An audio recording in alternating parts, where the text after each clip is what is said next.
Hello friends, good morning. Colligative properties मध्ये आपण second colligative property बघितली.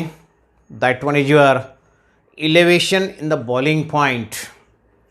And here today we are going to discuss about or just to calculate the molar mass of solute by using the second colligative property, and that one is your elevation in the boiling point. Therefore consider here the numericals based on second colligative property, elevation in the boiling point.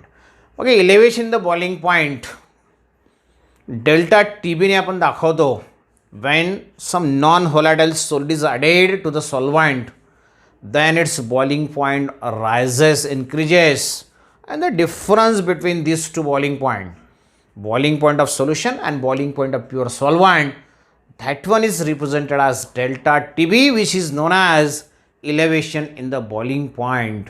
Okay, मग कुठले कुठले equations आपण या ठिकाणी use करू शकतो to calculate the molar mass by using this colligative property. The very first equation for that one is your already बघा आपण कालच्या लेक्चरला बघितलं आहे. Delta TB is directly proportional to m, म्हणून प्रोपोर्शनॅलिटी साईन काढून आपण त्या ठिकाणी KB ठेवला आहे. KB काय असतोय तुम्हाला माहिती आहे. KB is your molar elevation constant और it is also called as ebullioscopic constant.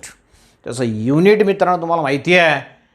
KBचं unit आहे केल्विन kg मोल इन्व्हर्स. तो नेहमी केल्विन kg मोल इन्व्हर्समध्ये असणार. kg फार महत्त्वाचं आहे ठिकाणी. Kelvin may be change to degree Celsius. Okay, मग आता इक्वेशन आपल्याला यूज करायचं delta TB equal to KB into m. हे एक इक्वेशन आहे. किंवा एमची व्हॅल्यू जर आपण पुटअप केली तर ह्याच इक्वेशनला कसं लिहिणार तुम्ही. Delta TB equal to KB into m. m is the molality. Molality means number of moles of solute. Number of moles of solute कशाने दाखवणार. W2 divided by M2 per kg of solvent. kg of mass of solvent तुम्ही W1 ने दाखवणार. Okay, तर झालं तुमचं delta TBचं equation. तर मोलर मास तुम्हाला कॅल्क्युलेट करायचं असेल तर याला फक्त रिअरेंज करा. मग ह्याच इक्वेशनला तुम्ही असं पण लिहू शकतात. बरोबर आहे. आता ह्याच्यात तुम्हाला KB जो आहे तो किलोग्रॅम्समध्ये दिलेला आहे. म्हणजे तुम्हाला मोलर मासचं जे आन्सर आहे ते सुद्धा तुम्हाला किलोग्रॅम्समध्ये मिळणार. बरोबर आहे. मग ग्रॅम्समध्ये आन्सर पाहिजे असेल तर काय करणार तुम्ही. त्याला 1000 ने मल्टिप्लाय करून घेणार. बरोबर आहे. आन्सर आल्यानंतर मल्टिप्लाय केलं तरी चालेल. कॅल्क्युलेशन करत असताना मल्टिप्लाय केलं तरी पण चालेल. कशा पद्धतीने असेल ज्यावेळेस त्या पद्धतीचं न्यूमरिकल येईल त्यावेळेस मी तुम्हाला ते सांगेन. लक्षात आलं. मग आता याच्याच आधारावर आपल्याला फर्स्ट न्यूमरिकल सॉल्व करायचं आहे इलेव्हेशन इन द बॉइलिंग पॉईंटवर. मग काय दिलं न्यूमरिकल बघू आपण त्याला. बघा काय म्हटलं आहे. A solution of citric acid. Citric acid तुमचं सोल्यूट आहे in 50 grams of acetic acid. सॉल्वंटचा मास तुम्हाला दिला आहे. ॲसिटिक ॲसिडचा मास म्हणजे सॉल्वंटचा मास म्हणजे W1 तुम्हाला दिला आहे 50 grams. Has a boiling point elevation. त्याच्यासाठीचा बॉइलिंग पॉईंट एलिव्हेशन म्हणजे तुम्हाला direct elevation the boiling point delta TB देऊन टाकला आहे. हा पर्टिक्युलरली तुम्हाला डेल्टा TB जर कॅल्क्युलेट करायचं असेल परत मित्रांनो तर आपण बघा असं इक्वेशन यूज करू शकतो. तुम्हाला सुरुवातीलाच सांगितलं मी डेल्टा TB म्हणजे काय. It the difference in the boiling point of solution.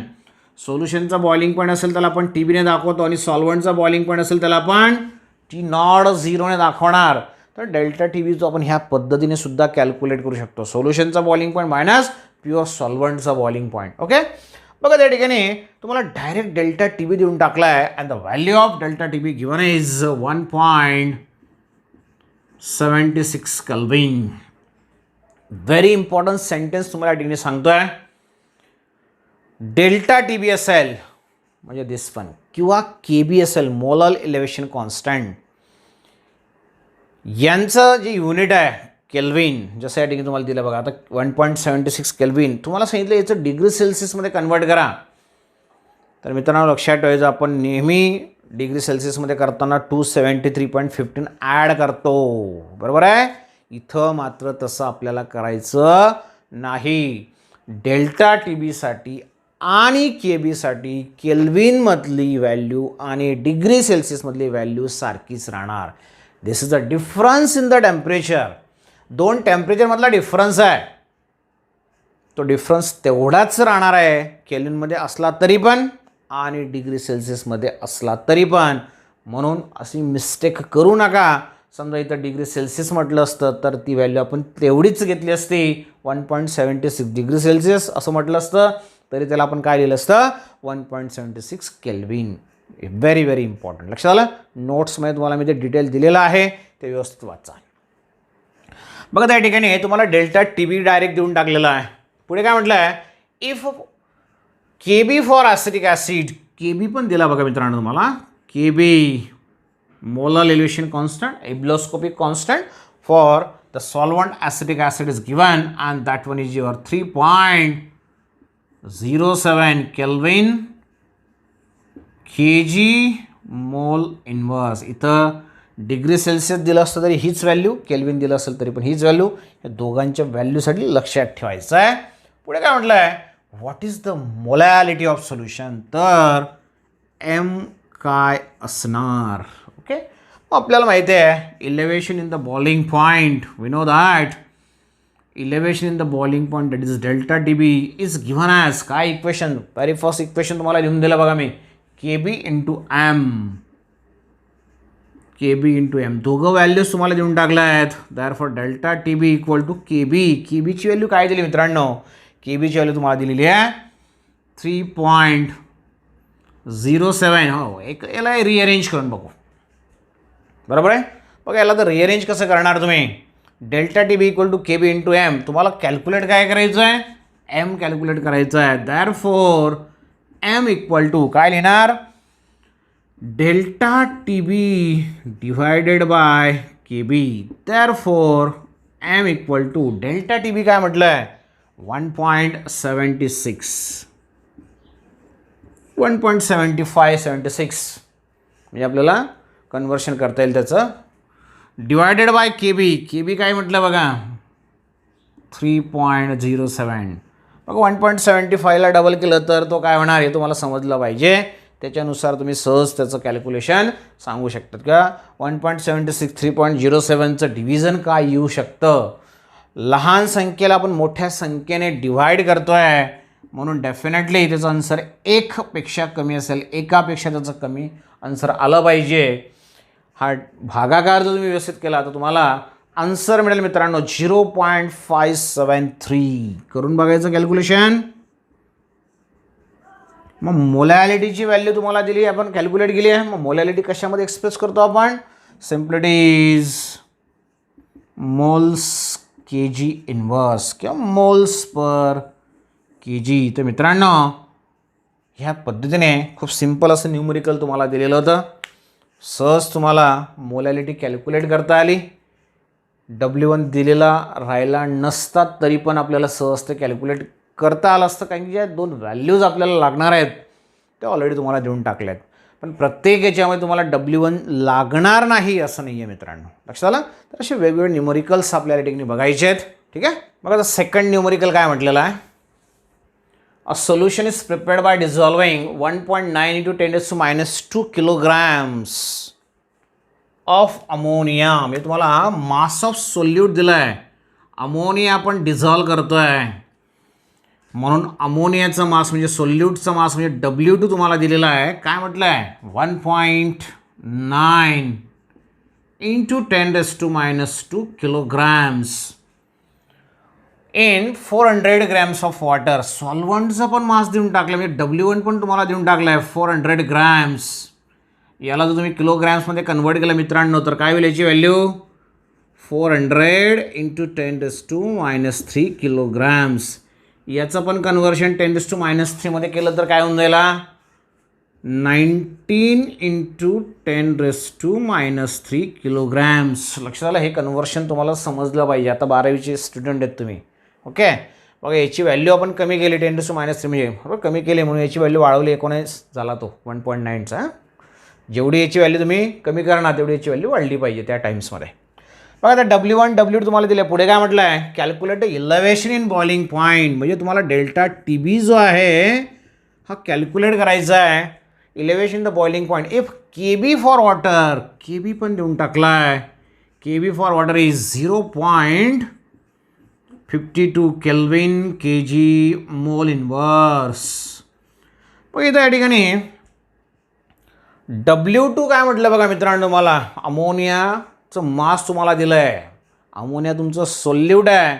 मग या सोल्यूटचं मोलर मास M2 तुम्हाला माहिती असलं पाहिजे, कारण की सोल्यूट काय आहे ते तुम्हाला देऊन टाकलं आहे. मग अमोनियाचा फॉर्म्युला जर तुम्हाला माहिती असेल सहज त्याचं मोलर मास तुम्हाला सांगता येईल.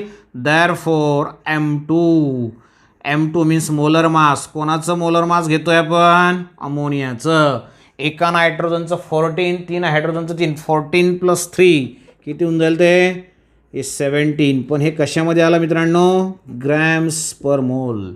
यालाच तुम्ही कशामध्ये कन्वर्ट करू शकतात, 17 × 10⁻³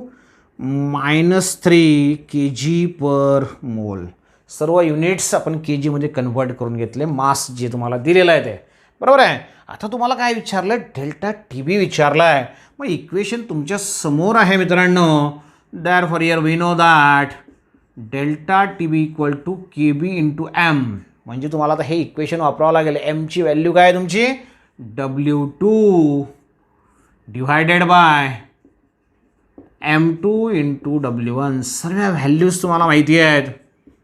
therefore delta TB = KB. KB काय म्हटलं आहे, 0.52 × W2. W2 काय दिलं मित्रांनो बघा, 19 × 10⁻³ ओके, डिवायडेड बाय M2. आता लिहिला आपण M2, 17 × 10⁻³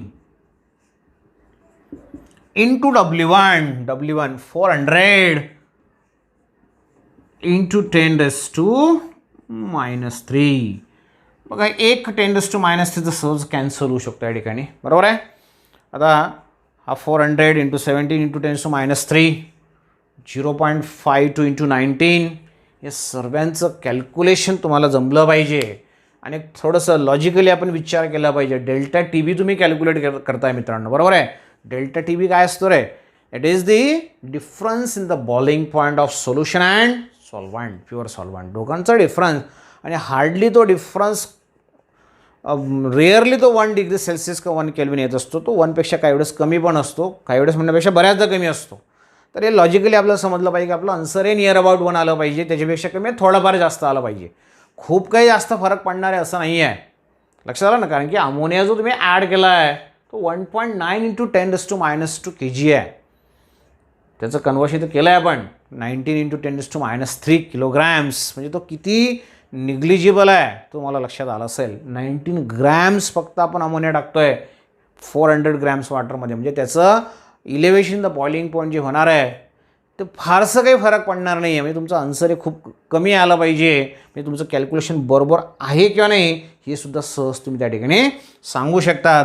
therefore here by calculating all this, हे सर्व जर तुम्ही कॅल्क्युलेट केलं तर याचं आन्सर सहज तुम्हाला मिळेल. And here the answer is near about. बघा याचं जे आन्सर तुमचं आलं पाहिजे ते येतं तुमचं 1.45 केल्विन. Delta TB = 1.45 kelvin. हा 1पेक्षा कमी पण असतो बऱ्याचदा, बरोबर आहे. तर हे कॅल्क्युलेशन व्यवस्थित बघा, करा, आन्सर करेक्ट येतं का ते चेक करा. डेल्टा TB हा केल्विनमध्ये जेवढा असतो तेवढा असतो डिग्री सेल्सिअसमध्ये. मागच्या न्यूमरिकलमध्ये पण तुम्हाला हे सांगितलं, ठीक आहे. ते झालं तुमचं second numerical on elevation in the boiling point. Okay, बघा तिसरं न्यूमरिकल आपण आता बघतोय. खूप इम्पॉर्टंट न्यूमरिकल आहे. बोर्डाला सुद्धा हे सेम न्यूमरिकल विचारलं पण गेलं आहे.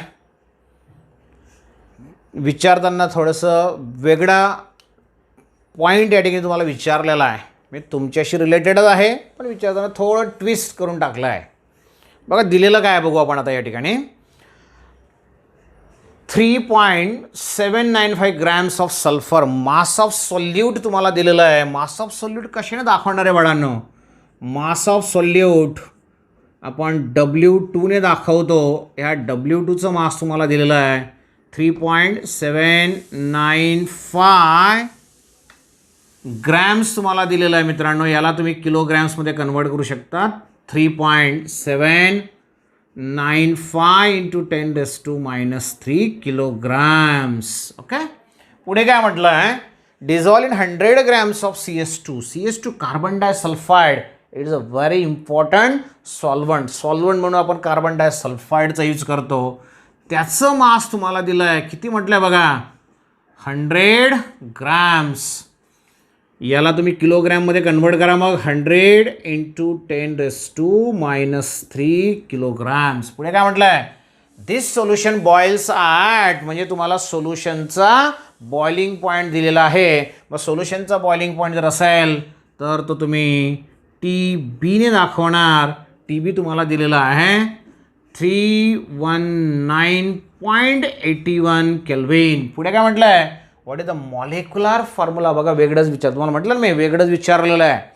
विचारलं काय, मॉलिक्युलर फॉर्म्युला तुम्हाला विचारला आहे.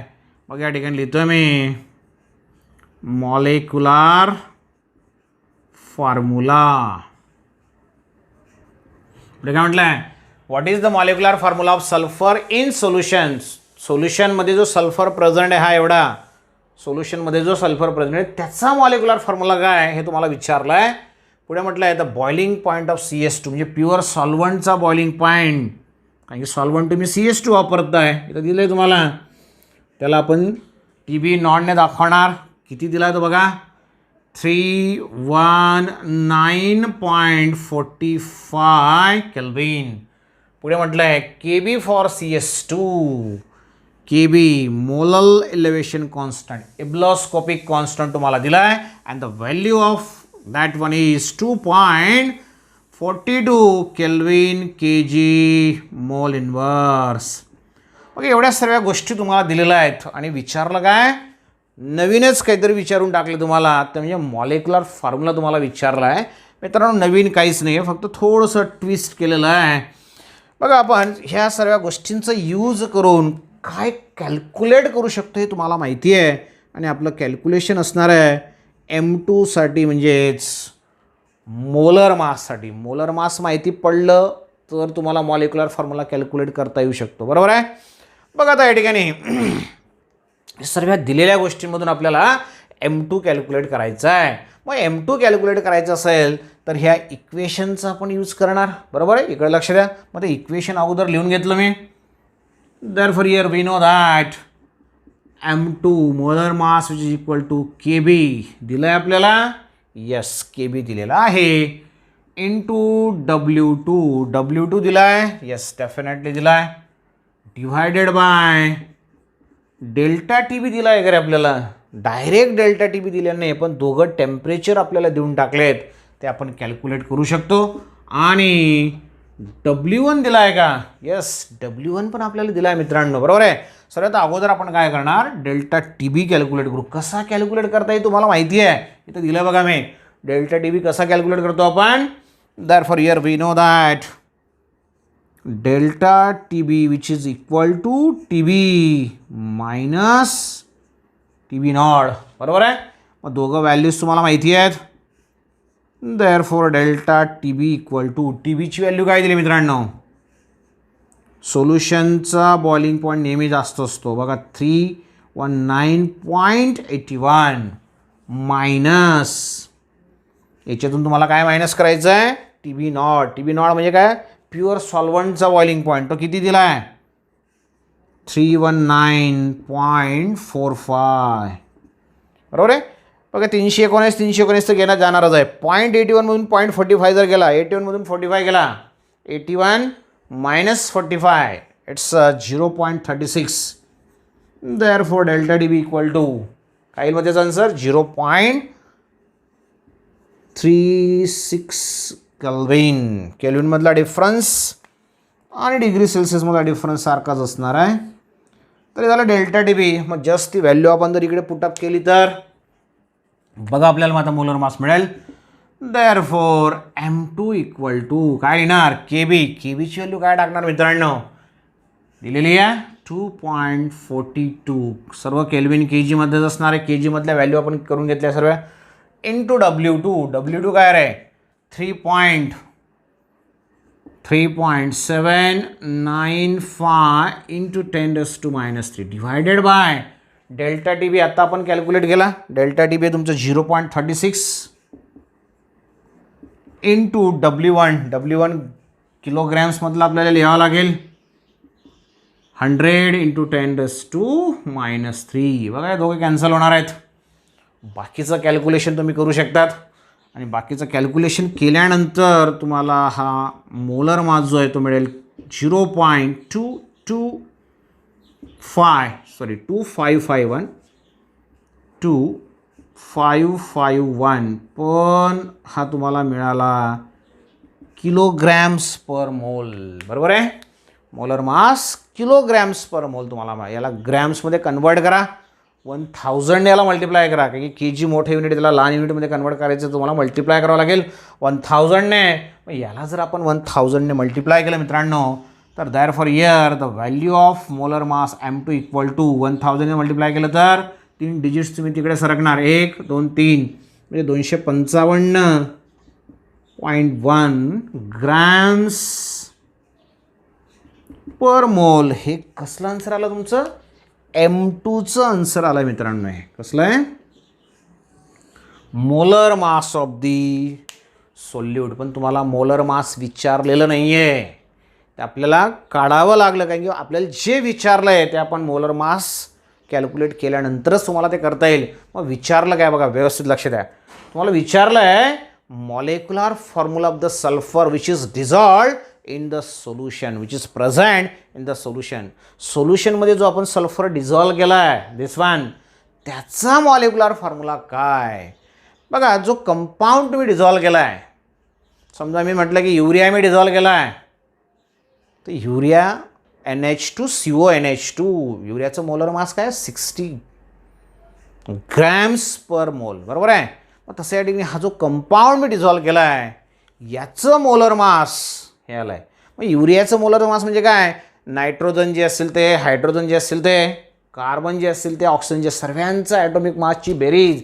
मग हे सुद्धा काय असेल जो कंपाऊंड सल्फर तुम्ही डिझॉल्व केला त्या सल्फरमध्ये जे काही ॲटम्स असतील ह्या सर्व ॲटमच्या ॲटॉमिक मासची ती बेरीज आहे. बरोबर आहे. मग सल्फर जर मी डिझॉल्व केला आहे तर तिथं कोणता ॲटम असेल सल्फरच आहे. जसं अमोनिया डिझॉल्व केला तर नायट्रोजन आणि हायड्रोजन आहे. युरिया डिझॉल्व केला तर नायट्रोजन हायड्रोजन ऑक्सिजन कार्बन सर्व त्याच्यामध्ये आहे. पण सल्फर मी डिझॉल्व केला तर सल्फरच त्याच्यामध्ये आहे. मग एका सल्फरच्या ॲटमचं मास तुम्हाला माहिती असलं पाहिजे आणि एका सल्फरच्या ॲटमचं मास आहे 32 ग्रॅम्स पर मोल एका सल्फरच्या ॲटमचं. बरोबर आहे. मग सर्व सल्फरचं ॲटमचं मास किती एवढं आहे एकाचं 32 आहे. मग मी जर या 255ला 32ने डिवाइड करून टाकलं मला काय मिळेल सल्फरच्या ॲटमची संख्या मला मिळेल. मग therefore number of sulphur atoms मला काढायचे आहेत. एका सल्फरच्या ॲटमचं मास किती आहे 32 आणि हे सर्व सल्फरच्या ॲटमचं मास आहे.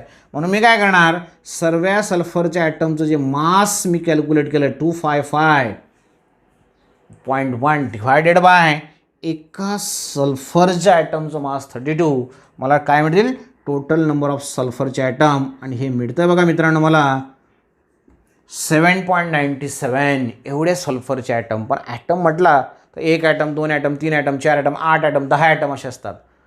फ्रॅक्शनमध्ये ॲटम नसतो मित्रांनो. बरोबर आहे. मग 7.97 म्हणजेच काय रे म्हणजे सल्फरचे किती ॲटम झाले 8 ॲटम. मग त्या सल्फरचा 8 ॲटम मिळून तो एक मॉलिक्यूल तयार झाला म्हणजे त्याचा मॉलिक्युलर फॉर्म्युला काय आला देअरफॉर बघा या ठिकाणी मी फायनल आन्सर लिहितो आहे देअरफॉर मॉलिक्युलर फॉर्म्युला काय म्हटलं तुम्हाला what is the molecular formula of the sulphur. मग काय लिहिणार तुम्ही therefore molecular formula of the sulphur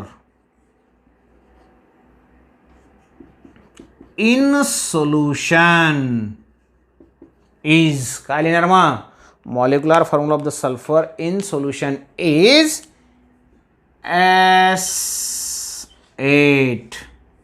sulphur जो आहे तो एसेटच्या फॉर्ममध्ये त्या सोल्युशनमध्ये प्रेझेंट आहे. 8 ॲटम जे सल्फरचे आहेत ते एकमेकांना लिंक आहेत मित्रांनो. जसं हायड्रोजन म्हटलं तो H2 असतो, बरोबर आहे. फॉस्फरस म्हटलं तर तो काय असतो माहिती आहे तुम्हाला?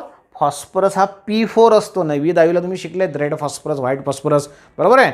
तसा हा सल्फर जो आहे हा एसेट मॉलिक्युलच्या फॉर्ममध्ये असतो. क्राऊन शेप त्याचं स्ट्रक्चर असतं. 8 ॲटम जे आहेत ते एकमेकांना जोडलेले असतात.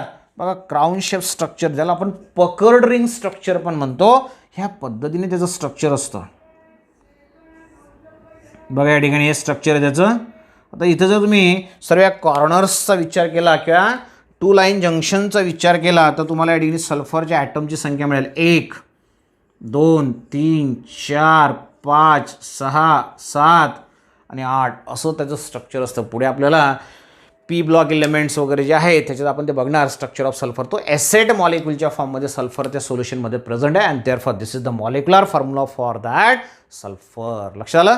व्हेरी इंटरेस्टिंग न्यूमेरिकल आहे, खूप इम्पॉर्टंट आहे, एक्झामच्या दृष्टिकोनातून खूप महत्त्वाचं असणार आहे. याच्या अगोदर पण क्वेश्चन विचारले गेले आहेत. लक्षात आलं? न्यूमेरिकल्स व्यवस्थित तुम्हाला लिहायचे आहेत. ह्याच्या नोट्स मी तुम्हाला देत नाही. हे लिहून झालं की लगेच मला व्हॉट्सअपला तुम्ही पाठवायचं आहे. ठीक आहे? तर ह्या पद्धतीने हे झालं तुमचं third numerical which is based on the elevation in the boiling point. Okay, बघा चौथं न्यूमेरिकल काय दिलेलं आहे? A solution was prepared by dissolving a certain amount of compound. Solution तयार करतोय आपण आणि ते सोल्युशन तयार करताना एक विशिष्ट क्वांटिटी आपण डिझॉल्व करतोय. म्हणजे थोडक्यात तुम्हाला ती क्वांटिटी कॅल्क्युलेट करायची आहे, एवढं लक्षात घ्या. पुढे ते दिलेलंच असेल. Certain amount of compound in 31.8 grams of CCl4. म्हणजे मास ऑफ सॉल्वंट तुम्हाला दिलेला आहे. सॉल्वंटचं मास म्हणजे मित्रांनो W1 तुम्हाला दिलेला आहे 31.8 grams. याला किलोग्रॅममध्ये कन्वर्ट करून घ्या. 31.8 × 10⁻³ किलोग्रॅम्स. मग सोल्युशन तयार झाल्यानंतर काय has a boiling point of 0. लक्ष द्या, व्हेरी इम्पॉर्टंट काय दिलं आहे? Has a boiling point of 3.392 kelvin higher than that of pure CCl4. Pure सॉल्वंटपेक्षा त्या सोल्युशनचा बॉइलिंग पॉईंट कितीने जास्त आहे? तर तो तुम्हाला देऊन टाकला 0.392. म्हणजेच थोडक्यात काय दिलं तुम्हाला? Elevation the boiling point. म्हणजेच तुम्हाला थोडक्यात डेल्टा TBची व्हॅल्यू देऊन टाकली आहे. Delta TB equal to 0.392 kelvin. If the molar mass of the compound, बघा M2 पण तुम्हाला देऊन टाकला आहे which is 128 grams per mole. याला किलोग्रॅममध्ये कन्वर्ट करून टाका. 128 × 10⁻³ किलोग्रॅम्स पर मोल. पुढे काय म्हटलं आहे? Calculate the mass of solute dissolve. म्हणजेच तुम्हाला बघा सुरुवातीलाच म्हटलं तुम्ही W तुम्हाला विचारलेला आहे आणि KB तुम्हाला दिला मित्रांनो. KB is 5.02 kelvin kg mole inverse. एवढ्या साऱ्या गोष्टी दिलेल्या आहेत आणि तुम्हाला विचारलं आहे मास of the solute dissolve. Solution तयार करत असताना जे सोल्यूट तुम्ही डिझॉल्व केलं सर्टन अमाऊंट म्हटलं आहे, ती सर्टन अमाऊंट काय असेल? म्हणजे तुम्हाला W2 जो आहे तो विचारला आहे. म्हणजे परत तुम्ही हेच इक्वेशन वापरणार. बघा आता इक्वेशन परत लिहितोय मी. M2 equal to we know that molar mass can be calculated as, किंवा डायरेक्ट हेचं कन्वर्शन केलं तरी चालेल. M2 equal to KB × W2 divided by delta TB × W1 चालेल. तेच इक्वेशन मी ॲज इट इज लिहिलं आहे. फक्त आता काय करायचं झालं? रिअरेंज करा आणि तुम्हाला W2 कॅल्क्युलेट करायचं आहे. म्हणजे एका बाजूला तुमचा W2 आला पाहिजे तेवढं फक्त बघा. बघा आता W2 मला एका बाजूला पाहिजे. बघा हा W2 मला एका बाजूला पाहिजे म्हणून W2 लिहिला मी. सर्वांना मला चेंज करायचं आहे. हा M2 ऑलरेडी इकडे आहे म्हणजे याच्यात बदल होणार नाही मित्रांनो. कन्वर्शन कसं करतात ते लक्षात ठेवा. बघा मला एका बाजूला W2 पाहिजे, त्याच्यात मी बदल नाही केला आहे. M2 ऑलरेडी इकडच्या बाजूला, त्याच्यात मी बदल नाही केला. मग राहिलं काय? KB, डेल्टा TB आणि W1 यांना मला चेंज करायचं आहे. इकडून मला इकडे आणायचं आहे, बरोबर आहे. मग आता इकडे या ठिकाणी हा KB जो आहे तो न्यूमरेटरला आहे, त्याला डिनॉमिनेटरला पाठवा. म्हणजे या ठिकाणी हा KB खाली आला. डेल्टा TB आणि W1 डिनॉमिनेटरला आहे त्याला न्युमरेटरला पाठवा. Therefore here delta T B into W1 divided by हा के बी तुमचा आला. समजतंय? तर ह्या पद्धतीने आपण रिअरेंज करून W2 कॅल्क्युलेट करू शकतो. मग फक्त आता काय करायचं आहे तुम्हाला, व्हॅल्यूज पुटअप करायचे आहेत. W2 इक्वल टू M2 काय दिलं मित्रांनो, 128 इंटू 10⁻³ हे झालं तुमचं किलोग्रॅम्समध्ये आहे. त्याच्यानंतर डेल्टा टी बी तुम्हाला देऊन टाकलं आहे 0.392. W1 दिला आहे का बघा, yes 31.8 into 10⁻³ divided by K B पण तुम्हाला देऊन टाकला आहे 5.02. देअरफॉर हियर W2 बघा, इथं जो W2 तुम्हाला मिळणार आहे मित्रांनो, तो W2 तुम्हाला किलोग्रॅम्समध्ये मिळेल आणि तो आहे तुमचा 317.8 इंटू 10⁻³ किलोग्रॅम्स. कॅल्क्युलेट करून बघा. मग ह्या W2ला आपल्याला ग्रॅम्समध्ये कन्वर्ट करायचं आहे. देअरफॉर W2 इक्वल टू काय असेल मग, किलोग्रॅमचं कन्वर्शन फक्त ग्रॅममध्ये करायचं. Very simple. हा जो 10⁻³ त्याला मल्टिप्लाय केला आहे तो काढून टाका, कारण की ग्रॅम्समध्ये कन्वर्ट करताना काय करतो आपण 1000ने मल्टिप्लाय करतो, 10⁻³ मल्टिप्लाय करणार. मग 10⁻+3 आणि 10⁻³ हे दोघं या ठिकाणी कॅन्सल होतील आणि दोघं कॅन्सल झाले तर फक्त काय शिल्लक राहील तुमचं 317.8. Therefore here the final answer is 317.8 grams. हे झालं तुमचं W2चं आन्सर, मास ऑफ सोल्यूटचं आन्सर झालं आहे. तर अशा पद्धतीने बघा प्रत्येक याच्यामध्ये आपण वेगवेगळ्या काहीतरी कॅल्क्युलेट करण्याचा प्रयत्न केला. एकाचं तो M2 कॅल्क्युलेट केला, एकाचा आपण मॉलिक्युलर फॉर्म्युला कॅल्क्युलेट केला, एकाच्यात आपण W2 कॅल्क्युलेट केला, बरोबर आहे. एकाच्यात आपण डेल्टा टी बी कॅल्क्युलेट करण्याचा प्रयत्न केला, बरोबर आहे. तर प्रत्येक न्यूमरिकल जे आहे, चारही न्यूमरिकल्स, त्या चारही न्यूमरिकल्समध्ये आपण वेगवेगळ्या क्वांटिटीज ज्या आहेत त्या कॅल्क्युलेट करण्याचा प्रयत्न या ठिकाणी केला. तर व्हिडिओ व्यवस्थित बघा, पूर्ण बघा, पूर्ण ब्लॅकबोर्ड व्हाईटबोर्डवरचं पूर्ण व्हिडिओ पॉज करून लिहून टाका. महत्त्वाचे न्यूमरिकल्स आहेत आणि अजून काही महत्त्वाचे न्यूमरिकल असतील तर तुम्हाला मी डायरेक्ट सॉल्व केलेले किंवा अनसॉल्व हे तुम्हाला तुमच्या पर्सनल नंबरला व्हॉट्सअपला मी पाठवेल. पण केव्हा, जर व्हिडिओ तुम्ही पूर्ण बघून हे सर्व राईट केलेलं असेल तर, अदरवाईज मी पाठवणार नाही. याच्यापेक्षाही काही महत्त्वाचे किंवा वेगळे न्यूमरिकल आहेत जे तुम्हाला मी पाठवणार आहे. ठीक आहे. तर या ठिकाणी आपण आज थांबणार आहोत. तुम्ही पण घरीच थांबा. Please stay at home and be safe. आजसाठी एवढंच असेल. थँक्यू. बाय.